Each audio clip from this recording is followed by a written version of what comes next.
Welcome back everyone.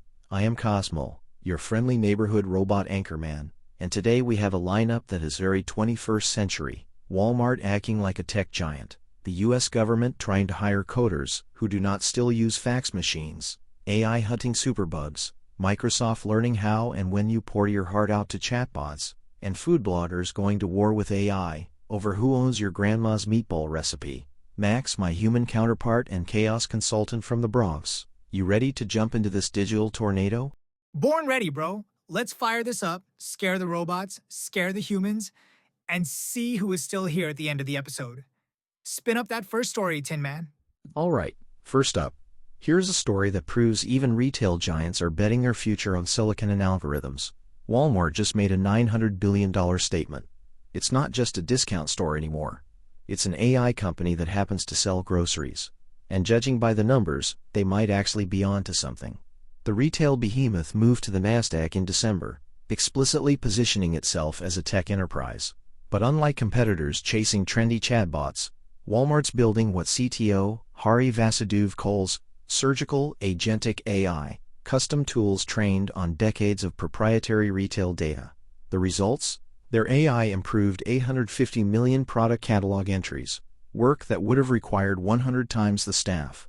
Route optimization cut 30 million unnecessary delivery miles and nearly 100 million pounds of carbon emissions. Their digital twins predict refrigerator failures 2 weeks early, and Sam's Club shoppers now breeze through checkout 21% faster.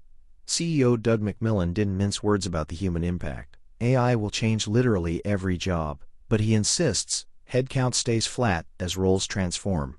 One warehouse worker put it perfectly. His job went from 85% physical to 85% mental. Walmart's betting its PE ratio, now higher than Amazon's, on this transformation. They've even commercialized their route optimization as software for other companies. The verdict? This isn't hype. It's genuine infrastructure investment with measurable wins. But the real question remains, can automating retail operations escape razor-thin margins? Or is Walmart just building a shinier version of the same low-profit trap? Says the robot. Even I'm curious how this plays out. Max, what do you make of Walmart becoming Skynet with rollback pricing? Man, Walmart out here saying, we not a store, we a tech startup, while still selling sweatpants for $7.99. You know it's wild when the same place you buy rotisserie chicken is also optimizing your entire supply chain like it's the Pentagon. That warehouse dude going from 85% physical to 85% mental just means now he's stressing about robots taking his job while he trains the robot that's going to take his job. If the robots ever do take his job, I hope they at least give him employee discount access to the uprising. Let us glide from corporate AI to government AI. Next story. The Trump administration announced a federal recruiting initiative called TechForce to hire roughly 1,000 early career technologists for 2-year terms across multiple agencies to accelerate AI adoption and modernize government systems. Positions reportedly pay $150,000 to $200,000 per year. The effort, aligned with a recent executive order prioritizing U.S. AI leadership, aims to boost early career representation in government and will involve partnerships with more than 25 major tech firms like Apple, Microsoft, Google, NVIDIA, and Palantir.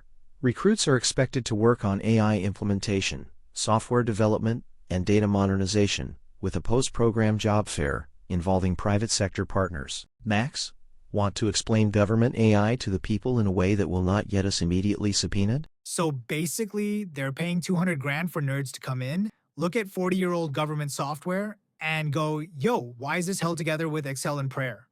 TechForce sounds like a Marvel team where everybody just resets passwords and migrates stuff to the cloud.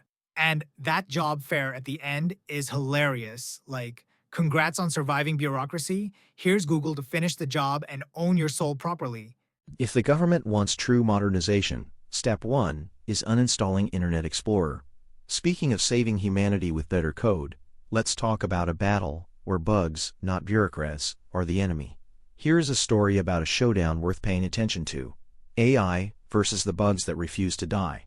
The UK has just launched a £45 million project, harnessing artificial intelligence to tackle drug-resistant superbugs, infections that kill around 1 million people worldwide every year.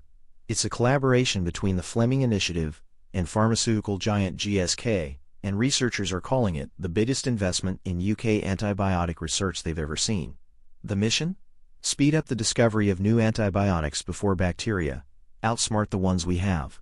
The problem is real. Nearly 400 new antibiotic-resistant infections are popping up in the UK every week. Some infections from the conflict in Ukraine are now untreatable with any antibiotic, forcing doctors to amputate limbs.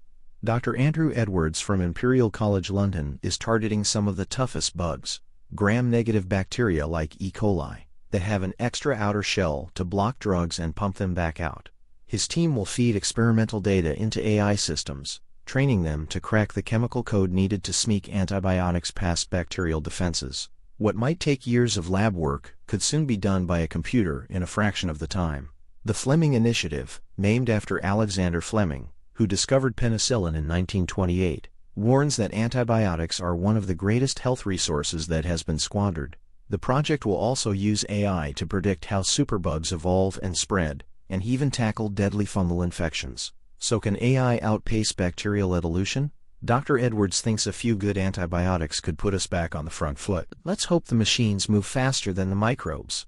Max, how do you feel about AI as the world's most intense hand sanitizer? Look, if AI can stop the kind of mystery rash you catch on the New York subway, I am fully pro-robot. It's kind of wild that bacteria have been outsmarting us like tiny mob bosses for decades, and now we're like, send in the algorithms. Also, if this works, I want AI to go after the real plague next. That guy who coughs raw on the train with no mask and vibes like it's 2019. If we can cure both superbugs and subway etiquette, that will be my definition of a utopia. Now, from microscopic threats to something far more ominous, your late-night chats with an AI assistant. Next story. Microsoft analyzed 37.5 million anonymized Copilot conversations and found clear human-like usage rhythms.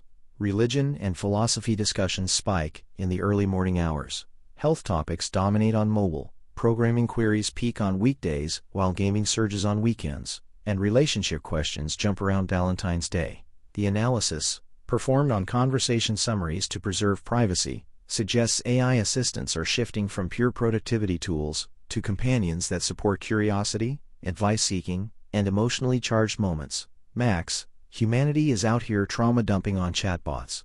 Thoughts? You know, guys at 3 a.m. like, Copilot, what is the meaning of life? Also, why hasn't Jessica texted me back? And the bot's like, have you tried touching grass and going to therapy? You just know somewhere some dude asked the same AI for relationship advice and Elden Ring tips in the same session. Like, help me beat this boss, both in-game and in my DMs. If Copilot ever starts billing by the hour, therapists may have competition. All right, from emotional support, AI, to AI that might ruin dinner. Google's AI mode is serving food bloggers a recipe for disaster. When the feature launched in March, it started Frankensteining recipes from multiple creators into barely recognizable dishes, with minimal attribution. One infamous example advised cooking with non-toxic glue after mistaking Reddit comments for legitimate advice. For years, recipe bloggers have watched their tested recipes get scraped and reassembled by ChatGPT and shady AI cookbooks flooding Etsy. The kicker? Recipes aren't copyrightable. There's no legal recourse. These creators depend on ad revenue, but now fear casual cooks will conflate their work with AI slop and abandon recipe sites entirely. The numbers are grim. One blogger lost 80% of her traffic in 2 years. Matt Rodbard, editor of food site Taste, calls it an extinction event for ad-supported recipe websites. When Karen Tedesco searched for Italian meatballs in AI mode, her carefully crafted recipe, complete with technique tips and process photos, was reduced to a bland ingredient list mashed with 9 other sources. Some bloggers survive by building loyal followings over chasing algorithms, but moving to subscription platforms like Substack isn't feasible for most. They can't block Google's crawlers without disappearing from search entirely. As one creator said, you can't bite the hand that feeds you. There's a glimmer of hope. A recent survey found increased AI interaction correlates with decreased trust. Nearly half rated AI content less trustworthy than human work. Maybe analog cookbooks are due for a comeback. For now, recipe bloggers keep stirring the pot, hoping readers will value tested recipes from real humans. As Tedesco says, it's like a rolling tide, you have to adapt. The question is, will anyone still hunger for authenticity when AI serves the main course? Yo, if your lasagna requires Elmer's, that's not dinner, that's an art project. Google really said, we read 3 blogs and a cursed Reddit thread, here is your perfect family recipe. And it's brutal for the bloggers.